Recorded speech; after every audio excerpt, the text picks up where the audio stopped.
मेरे जीवन में घटनाएं कैसे घटित होती हैं? हमारे लिए यह जानना बहुत ज़रूरी और उपयोगी होगा कि हमारे जीवन में घटनाएं कैसे घटती हैं। इसके साथ ही यह जानना भी ज़रूरी है कि आप कौन हैं और इस शरीर से क्यों जुड़े हैं। इस शरीर से जुड़ने के आपके कुछ बुनियादी कारण थे। आपको एक अच्छा, आकर्षक और सुखी जीवन जीना था। साथ ही समय और अवकाशमय दुनिया में एक शरीर में प्रवेश करके रहने का निर्णय भी आपका अपना ही था। आपको यकीन था कि शरीर के रूप में रहने का आपका यह अनुभव बहुत ही सुखद और खुशी देने वाला होगा। सच कहा जाए तो आप यह भी जानते थे कि इस तरह से अपने आप को शरीर से बांधने से आपको यहाँ की समस्याओं और परिस्थितियों का सामना भी करना पड़ेगा, लेकिन यह अनुभव भी रोमांचक होगा, ऐसा आपका विचार था।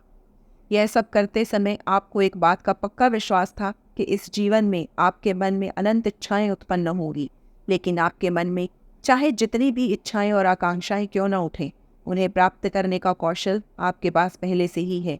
इसी उत्साह और विश्वास के साथ आपने शरीर में प्रवेश किया। इस शरीर के माध्यम से आपको जिंदगी का और दुनिया का अनुभव प्राप्त करना था, और ऐसा निर्णय लेते समय आपके मन में कोई संदेह भी नहीं उठा, क्योंकि आपको अपनी आंतरिक शक्ति पर विश्वास था।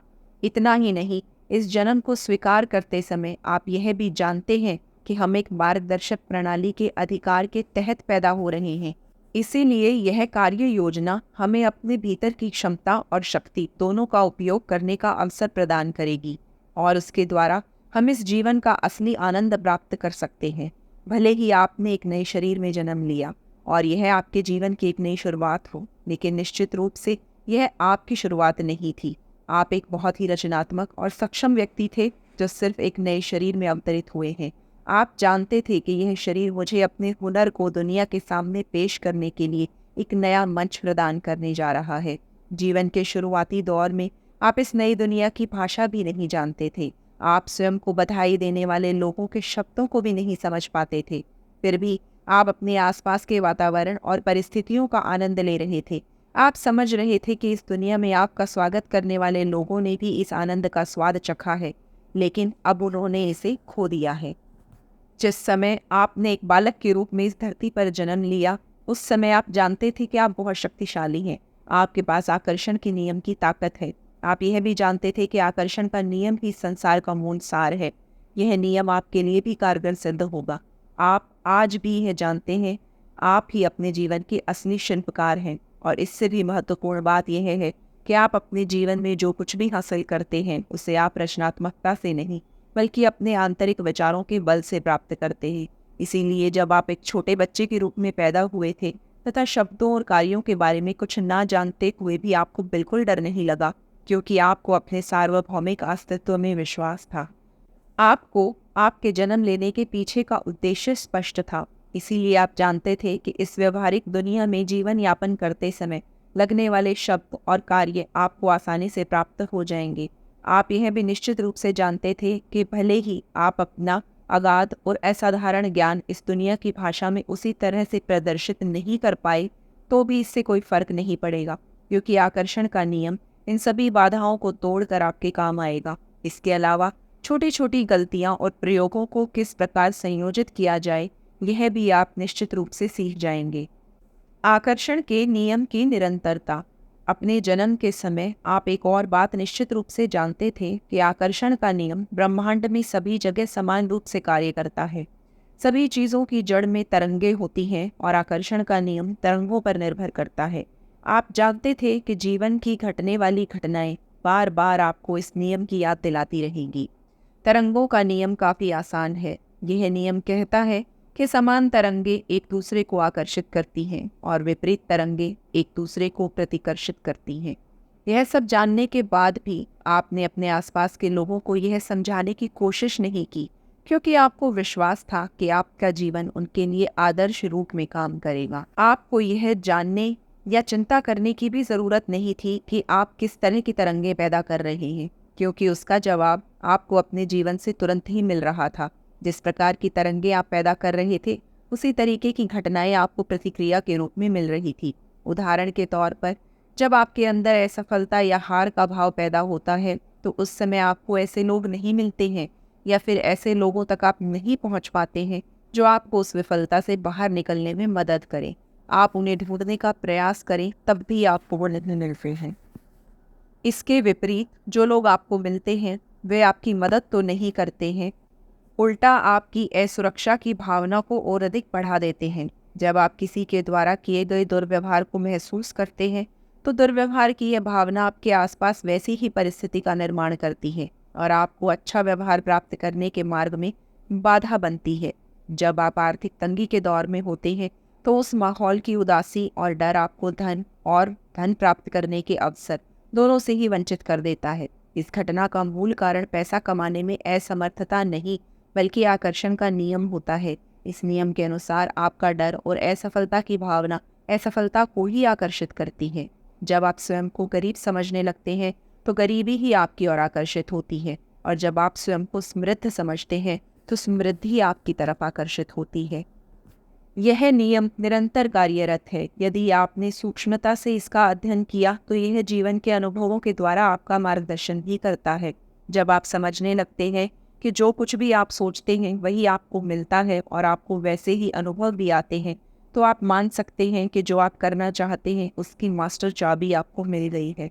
तरंग या स्पंदन वास्तव में क्या? जब हम तरंग या स्पंदन शब्द का उपयोग करते हैं तो इसका उद्देश्य आपको अपने वास्तविक अस्तित्व का एहसास कराना है, क्योंकि आपके अस्तित्व सहित सब कुछ स्पंदन पर आधारित है।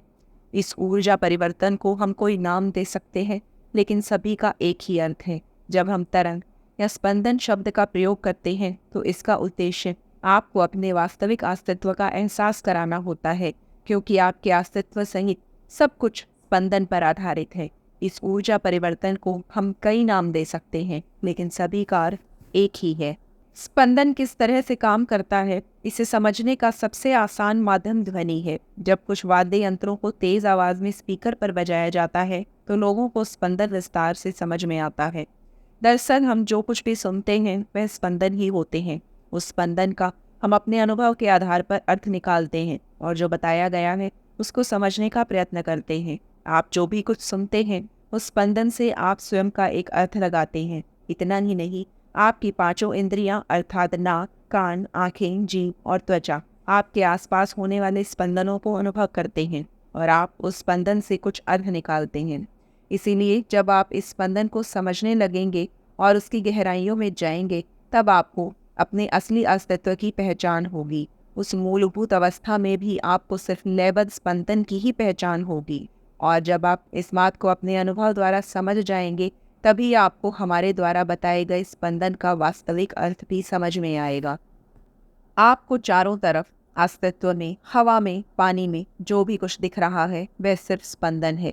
यह सभी स्पंदन आकर्षण के सिद्धांत द्वारा कार्य करते हैं। यह स्पंदन आपके जीवन का अभिन्न अंग होते हैं और आप इसे स्वयं से अलग नहीं कर सकते। वास्तव में इसकी कोई आवश्यकता भी नहीं होती है, क्योंकि यह काम आकर्षण का नियम स्वयं करता है। वह समान स्पंदनों को आकर्षित करता है और विपरीत प्रकार के स्पंदनों को दूर करता है। आपके हृदय में पैदा होने वाली भावना सबसे शक्तिशाली स्पंदन है। यह आपके शरीर को किसी भी इंद्रिय द्वारा अनुभव किए गए स्पंदन से भी अधिक प्रभावशाली रूप से कार्य करती है। आपके हृदय की भावनाएं आपको हमेशा वर्तमान परिस्थिति से अवगत कराती हैं और साथ ही आपके मूलभूत अस्तित्व के स्पंदन से तुलना भी कराती हैं। अभौतिक जीवन स्पंदन है, भौतिक जीवन भी स्पंदन है। स्पंदन के कक्ष के बाहर कुछ भी घटित नहीं होता है, अर्थात सभी चीजें आकर्षण के सिद्धांत की कक्षा में ही आती हैं। अपनी स्पंदन संबंधित जानकारी के आधार पर आप भौतिक और अभौतिक दोनों ही संसार को जोड़ सकते हैं। जिस प्रकार आपको अपनी आंखों की रचना और उसकी जटिल कार्य प्रणाली समझने की आवश्यकता नहीं होती है, या आपको बल्ब जलाने के लिए इलेक्ट्रिसिटी की जटिल कार्य प्रणाली समझनी नहीं पड़ती है, यह नियम भी उसी प्रकार कार्य करता है। अतः आपको आकर्षण के नियम में निहित अच्छी और बुरी बातों को जानने के लिए स्पंदन से संबंधित विस्तारित जानकारी महसूस करना भी जरूरी नहीं है। यदि आप अपने अंदर के स्पंदनों को स्वीकार करते हैं और सचेत रूप से इन स्पंदनों को भावनाओं के आधार पर निर्देशित करते हैं तो आप अपने जीवन पर नियंत्रण कर सकते हैं। आसानी से वो सब हासिल कर सकते हैं जो आप अपने जीवन में हासिल करना चाहते हैं। समृद्धि की भावना। जब किसी व्यक्ति को भावना और वास्तविक घटना के बीच का संबंध समझ में आने लगता है तो वह व्यक्ति जो चाहता है उसे प्राप्त करने में सक्षम होता है। और यदि वह इस संबंध को अनुभव ही नहीं कर पाया और हमेशा असफलता के बारे में ही सोचता रहा, तो असफलता खुद ब खुद उसके पास आ जाएगी और सफलता उसे घुमाती रहेगी। इसी अज्ञानता के कारण लोग अनजाने में अपनी असफलता का कारण ढूंढते रहते हैं और इसके लिए अपने आसपास की परिस्थितियों को दोष देते हैं। हम इसीलिए सफल नहीं हो पाए क्योंकि हमें ऐसा स्वस्थ वातावरण नहीं मिला। हम इसीलिए असफल हुए क्योंकि हमारे माता पिता भी असफल रहे हैं। मैं इसीलिए असफल हूँ क्योंकि मेरी सफलता कोई और छीन कर ले जाता है। मेरा भूतकाल ही मेरी असफलता का कारण है। लोग मुझे फंसाते हैं, मुझे नज़रअंदाज करते हैं, मेरा हक छीन लिए जाते हैं। मेरे रिश्तेदार मेरी मदद नहीं करते हैं, मेरे जीवन साथी मेरी बात नहीं सुनती है, आदि इत्यादि। लेकिन यहाँ हमें यह याद दिलाना आवश्यक है कि सच्चाई कुछ और ही है। जैसे वह व्यक्ति इसीलिए समृद्ध नहीं हो पा रहा क्योंकि वह समृद्ध होने के लिए लगने वाले स्पंदन की जगह अलग ही स्पंदन का निर्माण कर रहा है। कोई भी व्यक्ति गरीबी से स्पंदन का निर्माण करके समृद्ध नहीं हो सकता। जब तक आप समृद्धि के स्पंदनों का निर्माण नहीं करेंगे, तब तक समृद्धि आपकी ओर आकर्षित होगी ही नहीं। यदि यह मान भी लिया जाए तो भी कई लोगों का सहज प्रश्न होता है कि बिना समृद्ध हुए हम समृद्धि के स्पंदन का निर्माण कैसे करें? क्या उसके लिए समृद्ध होना ज़रूरी नहीं है? हमें उनकी यह बात ठीक लगी क्योंकि यह सच भी है कि समृद्ध इंसान को समृद्धि के स्पंदन का निर्माण कराना आसान है। उस इंसान को सिर्फ अपने चारों तरफ की समृद्धि की तरफ ही ध्यान देना है, जिससे यह वातावरण स्वयं ही स्पंदनों का निर्माण करके अन्य बातों को आकर्षित करेगा। लेकिन जब आप समृद्ध नहीं हैं, तो आपको समृद्धि की कल्पना करनी पड़ेगी और यथार्थ में वह वस्तु हो या न हो, उसके होने की भावना का निर्माण करना पड़ेगा। वर्तमान में जो हमारे पास है, उस विषय के स्पंदनों का निर्माण करके आप परिस्थिति को कभी भी नहीं बदल सकते हैं। यदि आपको बदलाव लाना है, तो आपको वर्तमान स्पंदनों को बदलना पड़ेगा। इसके लिए सबसे पहले यह समझना होगा कि इच्छा पूरी होने पर या जो आपकी वांछित इच्छा है उसके प्राप्त होने पर आप किस प्रकार की भावना में होंगे। हमें सबसे पहले खुशी और संतुष्टि की उस भावना को खोजना होगा, उसे उत्पन्न करना होगा। साथ ही आप जो हासिल करना चाहते हैं उसके हासिल होने के बाद की परिस्थिति और उससे मिलने वाले समाधान की काल्पनिक तस्वीर और वैसी भावना निर्मित करनी होगी। जब समृद्धि के स्पंदन के बिना समृद्धि की अपेक्षा की जाती है, तब उसका होना असंभव होता है। लेकिन जब उस प्रकार के स्पंदनों का निर्माण किया जाता है, तो सफलता अपने आप चलती हुई आती है। यही आकर्षण का नियम है।